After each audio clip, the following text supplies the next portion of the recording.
Hi friends and welcome back to my channel. Today I'm gonna share some of my 5-star predictions for the year.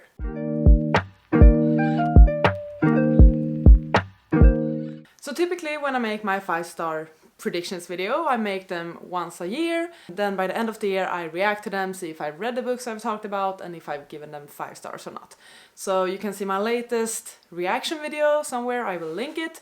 But now we're gonna make a new list for 2024. The way I'm gonna do this is that I'm gonna list a few 2024 releases, books that are coming out this year that I'm very excited about and believe I will give 5 stars or at least a very high rating. And I will also talk about a few backlist books and books that I own that I think will be 5-star reads for me. Also, when I make this video, I always try to not repeat myself, so I might have many more 5-star predictions than what I will be showing you today, but then it's very likely that I've already talked about them in previous videos, but you still haven't gotten to them yet. Another quick disclaimer, I've tried to find the accurate release dates for the 2024 releases.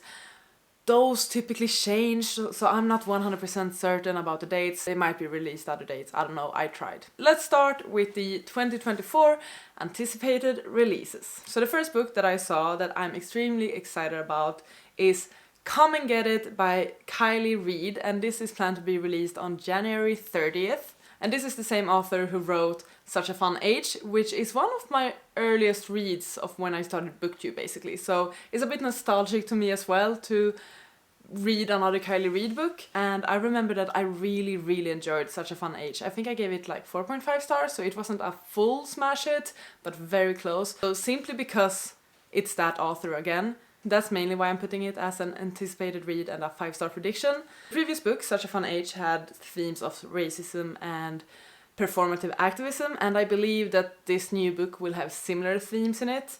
Honestly, the plot description didn't really give much away, I think, so I don't really know anything about that, but I'm putting it on the list because of Kylie Reid and because I really enjoyed her previous book.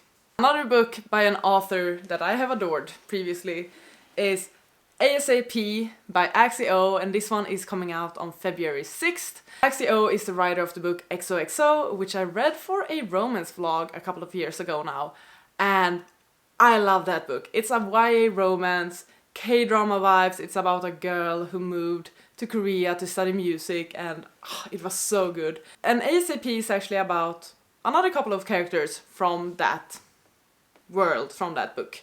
It's another YA, which I don't typically read, but as I mentioned, I adored XOXO. I loved it so much. It was so sweet, wholesome. It was like reading a K-drama.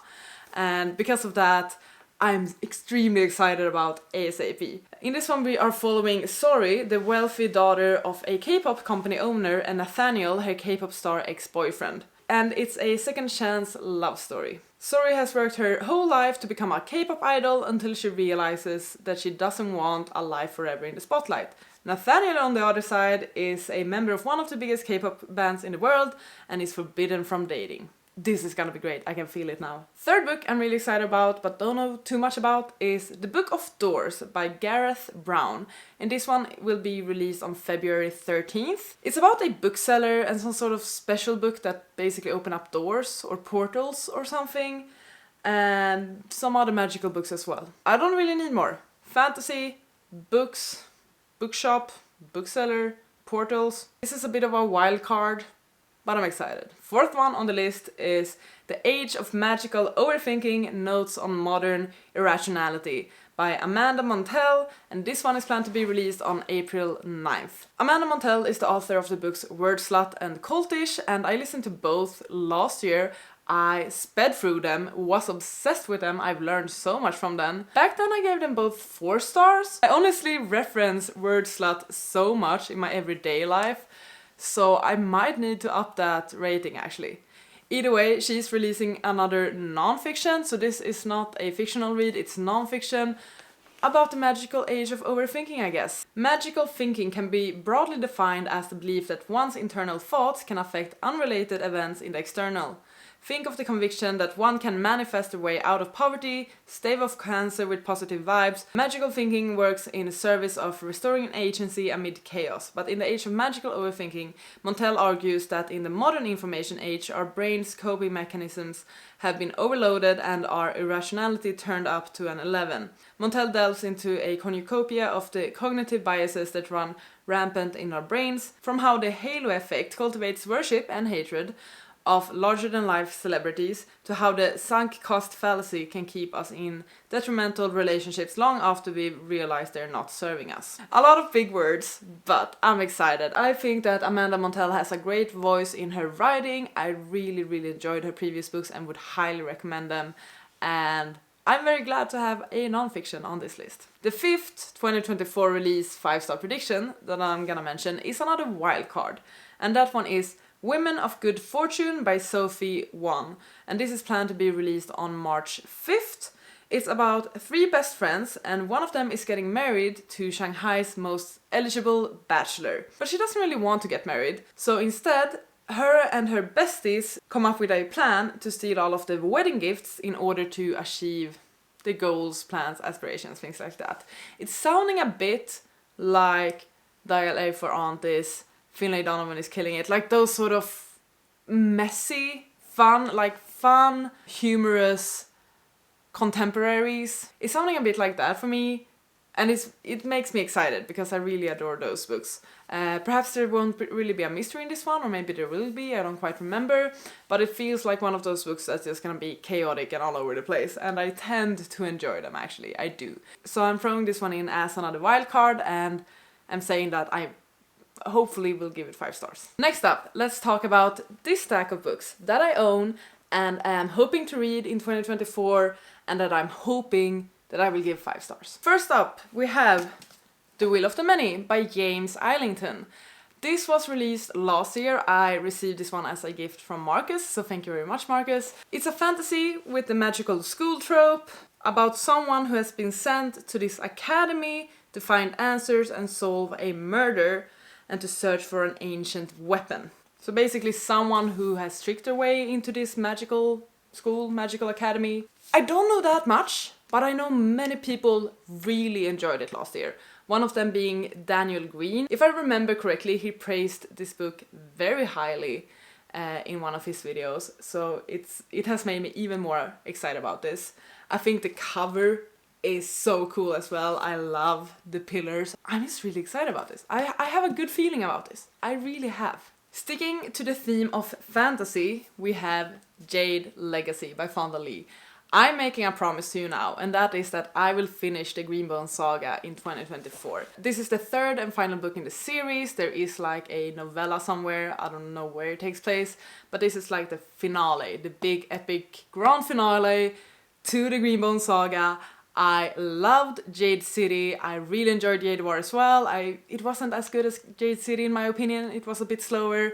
But I've seen people break apart when reading Jade Legacy. And I just know that's gonna be me. And if a book makes me cry, there's like a 95% chance that I'm gonna give it 5 stars. I adore this series. It's a really cool setup. Hong Kong drug cartels, but with Jade instead, and it's super cool. A lot of family drama, and amazing characters that you get so attached to. Like, I adore this family and I root for them so hard. They trade in Jade. You get enhanced powers from using Jade. Only some people are allowed to use Jade and wear Jade and trade Jade, and there's like a Jade war going on, and it's mafia-esque. There's a bunch of wonderful characters, there's romance. It's so good, it's so good. I'm so excited. I'm gonna be a wreck, I'm gonna be a mess, but I'm so excited. Should we stick with fantasy or go to something else? Let's change genre for a bit. 7 Days in June by Tia Williams. This one I got a bit on a whim while making an Amazon order. I've only heard amazing things about this. I think it's a second chance romance between 2 people, obviously, or not obviously, but it's a second chance romance. It's apparently sad. Yeah, 7 days to fall in love, 15 years to forget, and 7 days to get it all back again. It's about a single mom and a best-selling erotica writer, and then a novelist, and I guess they meet at a literary event, sparks fly, and they rekindle a romance they had 15 years ago. That's my guess from quickly reading the synopsis. Honestly, I've only heard amazing things about this one. I've heard so many great things. I also have a feeling that it's gonna discuss a lot of important issues, racial struggles.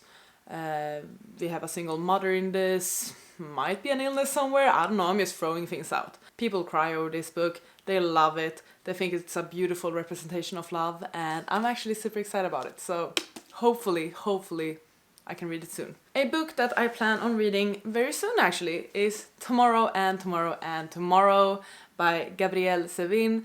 I got this as a Christmas gift from Marcus as well, so thank you once again. You're giving me a lot of 5-star predictions. I'm actually gonna read this together with some friends of mine. We are low-key starting our own book club, so that's gonna be exciting. So I'll read this in February. Once again, a book I've heard amazing things about. It's gotten so much praise. It has won a bunch of awards. This is the story of Sam and Sadie. It's not a romance, but it's about love. When Sam catches sight of Sadie at a crowded train station one morning, he's catapulted straight back to childhood and the hours they spent immersed in playing games. Their spark is instantly reignited and sets off a creative collaboration that will make them superstars. It is the 90s and anything is possible. What comes next is a decades-long tale of friendship and rivalry, fame and art, betrayal and tragedy, perfect worlds and imperfect ones, and above all, our need to connect, to be loved and to love. I've heard amazing things, I don't know what to say, I'm easily influenced or something, but like, yes, I finally have it, I'm finally gonna read it. I really hope it lives up to the hype. The final 5-star prediction I will share with you is Half a Soul by Olivia Atwater. From what I understand, it's like a Regency novel, but with fantasy. And that sounds amazing. It's like cozy fantasy, cozy romance. It's difficult to find a husband in Regency England when you're a young lady with only half a soul. Ever since she was cursed by a fairy, Theodora Ettings has had no sense of fear or embarrassment, a condition which makes her prone to accidental scandal. Dora hopes to be a quiet, sensible wallflower during the London season, but after the strange, handsome and utterly uncouth Lord Sorcier discovers her condition, she is instead drawn into dangerous and peculiar fairy affairs. It's like fairies, but make it Regency England. Enter the world of this enchanting debut historical fantasy where the only thing more meddlesome than fairies is a marriage-minded mother. I've heard amazing things about this book. I know so many people that love it, love the cozy vibes of it, and I'm all for cozy vibes. I like cozy vibes. And I feel like mixing fantasy with romance and a bit of history is actually gonna be pretty great. So another one I'm very excited about. And that's it. Those are the 10 books that I am predicting I will give 5 stars. Please feel free to share your anticipated 2024 releases or your 5-star predictions that you plan on reading this year. I would love to hear about it. Thank you so much for watching this video. I really hope you enjoyed. Please take care and I'll see you on the next one. Goodbye! You gotta just go for it. Don't think about what comes after or what came before.